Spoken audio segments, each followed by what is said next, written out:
What's up? You're about to check out the highlights for this episode. If you want to see the rest of the episode or my past interviews, make sure you check out the description box below at living.fit. Hope you enjoy. When I was doing my research, I remember I was watching a video that you did with Steve Smith. And in the middle of that interview, like one of the Raiders PR people are like, "Hey, are you sure you're okay with this?" And you're like, "Yeah, no, that's fine. Like, I'm cool with it." When did they start to like let you kind of get loose? And when did they kind of just like, kind of be like, "It's just Darren, just let him do his thing, let him tell his story." I mean, I don't know. I didn't even give them. I mean, that was for me to say. That wasn't for them. 'Cause I remember like some of the people from the front office and the team before Hard Knocks, they were like, "You don't have to say anything if you don't want to." But my mind was already made up, so I wasn't even hearing what they had to say. I don't blame it. So like, let's kind of go back into that. Let's go kind of walk through it.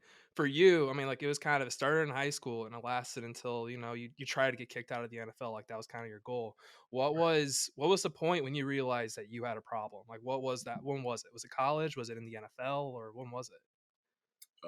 I mean, I knew it was something wasn't right. Like I wasn't normal. Like I was like something was wrong with me, kind of when I got to college, honestly, because that was all I was really doing, and when I was choosing that over everything. So I knew pretty early on that something was wrong. I just had too much pride to, admit that to other people or be willing to change. What didn't you do? Because I know you said you've done pretty much everything. What didn't you do? Heroin and meth. That's it. Everything else. But I mean, heroin is basically like Percocet in a different form. So I mean, I was basically doing that. It just looked different. Jesus. And so when you're at Georgia Tech, I know you've talked about this too, is like you get pretty fucked up before games. Were you doing that also like when you were playing? Like when not just like your freshman year, like were you doing it before games as well? Yeah, I wouldn't get like faded before every game, but I would definitely have something in my system. I had to have that for everything. Jesus. So like what was for you then like what was probably like was there ever a moment like before a game you're like, oh shit, I may not be able to play? Um, Not really, because once I got on the field, I don't know. I just feel like there's you know abilities in me that I don't even know were there that were able to just take over and reaction skills, stuff like that. Like some God put in me that was there that could take over. But just for me to even want to be out there or to not just get so anxious about every little thing, I had to.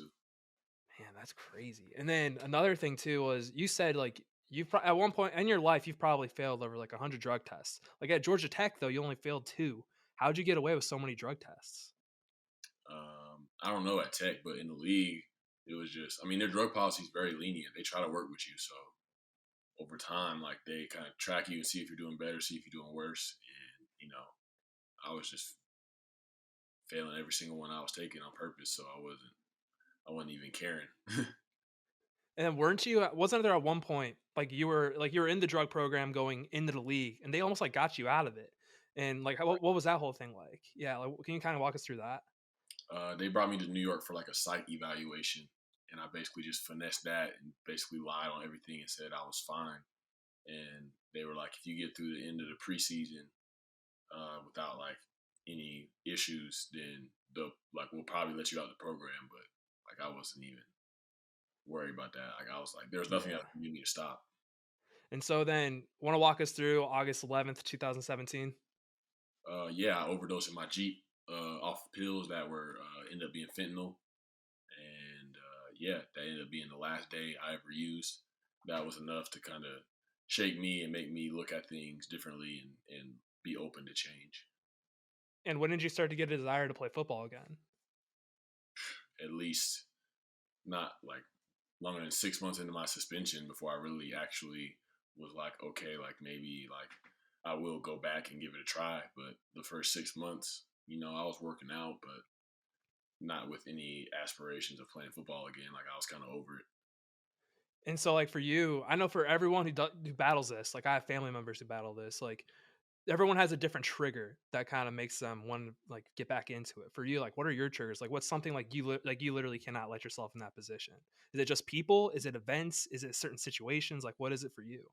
The desire to use drugs and alcohol has been removed from me, and I thank God for that. But for me, it's just making sure that my addiction doesn't manifest itself in other ways, you know, like a sex addiction or buying a whole bunch of material things, or being addicted to the approval of other people or social media or things like that.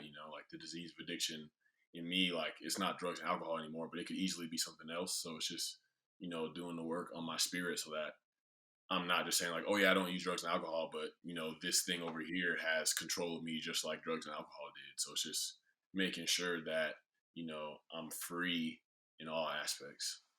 Man, that's wild. And so let's kind of go back towards your path back into the NFL.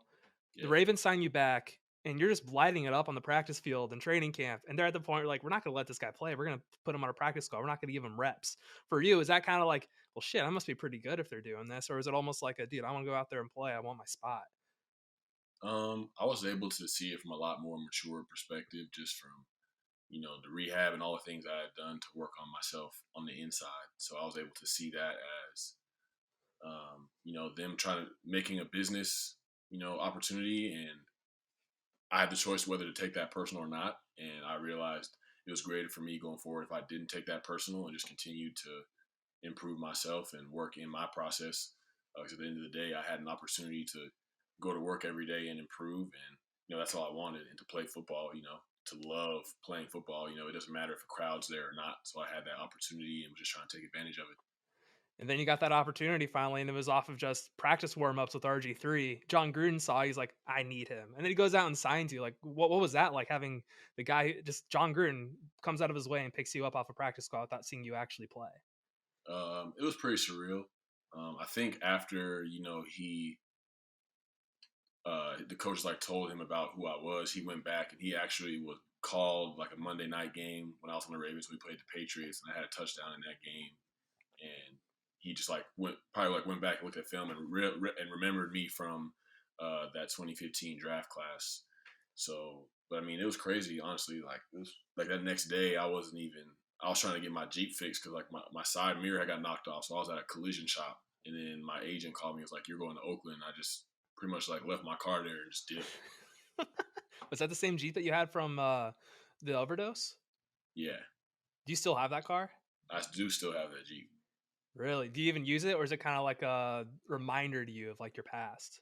I don't use it that much just because I'm out here in Vegas, and I have a deal with a Ford dealership where I can drive some of their cars. But really, it's just like if people come into town, instead of them renting a car, I'll just let them drive the Jeep. Look at you being a good guy. Oh, that's a great perk of the NFL, just getting this car dealership. I'll take it. For you then, like, what's your favorite Gruden story? I mean, gotta ask. I mean, he is such a cerebral guy. I mean, I can't even pinpoint one favorite. It's really just the day to day and just how crazy and he is in meetings, and just off the wall, funny, and it keeps people involved though. He does a great job of making sure people aren't bored and things like that. So it's really just the day to day, and just some of the things that he'll say are just bonkers, man. Who's the locker room kind of clown? Who's the guy who kind of brightens up the mood every time he walks in? I would say definitely Jalen Richard. He's running back. We call him Spook. He's probably the funniest person on the team, in my opinion. But there are a lot of guys on our team that are really funny, and they can light up the room in different ways. Why do you call him Spook? That's just his nickname. I guess like kind of like a ghost out there. Like he's quick. Like you can't really see him. He's like one of the quickest dudes I've ever been around in my life. So he's so fast. Yeah, he had that nickname from college. Okay, I don't know if there's like a locker room thing or something. All right, and so for you, you're the music guy. Do you have aux cord? Are you the aux cord guy in the locker room, or is that someone else? Nah, that's somebody else. I usually just have my headphones on. I let everybody else. They be playing NBA YoungBoy and all that all day long, so I just keep my headphones on. I'm assuming Derek Carr never gets an opportunity to put his phone in. Derek Carr is not worried about the aux. I didn't think so. Hope you enjoyed the highlights. If you want to check out the rest of this interview and all my past interviews, make sure to visit living.fit, where you will also find access to our world-class workouts and trainers. Peace.